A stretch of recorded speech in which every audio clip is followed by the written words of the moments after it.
તે જ પ્રકારે બીજી ઇન્ફિનિટીમાં 2400 કરોડનું ડ્રગ્સ પકડાયેલું, સાયકામાં વેન્ચ્યુલિયર છે એમાંથી પણ 1383 કરોડનું ડ્રગ્સ પકડાયેલું.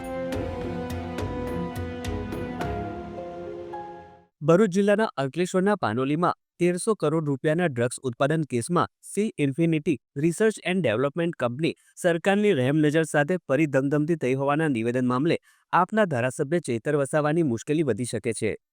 ચૈતર વસાવાએ સરકાર સામે આંગળી ચીંધતા આ કંપની કેવી રીતે ફરી ધમધમતી થઈ તેવો પ્રશ્ન કર્યો હતો. ગુજરાતમાં દારૂબંધી હોવા છતાં ગુજરાતમાં જે પ્રકારે આજે દારૂ મળે છે, ડ્રગ્સ માટે અમે પણ વર્ષ પહેલા ભરૂચ કલેક્ટરશ્રીને, એસપીશ્રીને આવેદનપત્ર આપ્યું હતું.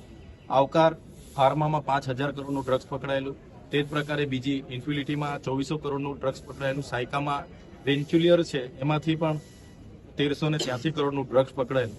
ત્યારે ડ્રગ્સમાં યોગ્ય કાર્યવાહી કરવાની જગ્યાએ જે સરકાર કામ નથી કરતી, એ જ પ્રકારે અમે ભરૂચમાંથી 35 જેટલા વિડીયો પણ સરકારને આપ્યા હતા કે પોલીસ અધિકારીઓ રેગ્યુલર હપ્તા લેવા જાય છે. અમે કોઈ બધા જ પોલીસ અધિકારીઓ પર આક્ષેપ નથી કરતા, પણ અમુક ટકા પોલીસ અધિકારીઓ રાતોરાત કરોડપતિ અને લાખોપતિ બનવા માટે જે ધંધાઓ કરે છે એમના પર લગામ લાવવી જોઈએ એવું અમે સ્પષ્ટપણે કહીએ છીએ અને એના પર રોક આવી જોઈએ એવી અમારી માંગણી છે. આપના ધારાસભ્યના આક્ષેપ સામે ઇન્ફિનિટી રિસર્ચ એન્ડ ડેવલપમેન્ટ કંપનીના પ્લોટમાં હાલમાં ઝેન્ટિકા ફાર્માના નામે કંપની ચલાવતા 2 ઉદ્યોગકારોએ વિડીયો જાહેર કર્યો છે. લોન ભરપાઈ ન કરી શકનાર ઇન્ફિનિટી રિસર્ચ એન્ડ ડેવલપમેન્ટ કંપનીને બેંક ઓફ કર્ણાટકાએ ટાંચમાં લીધા બાદ ઓક્શનમાં 4 કારોબારીઓએ બાંધકામ અને પ્લોટ ખરીદી ઝેન્ટિકા ફાર્માના નામે નવી કંપની શરૂ કરી છે. ધારાસભ્ય ચૈતર વસાવાની અધૂરી માહિતીના કારણે તેમની શાખ અને કારોબાર પર વિપરીત અસર પડવાનો આક્ષેપ કરાયો છે.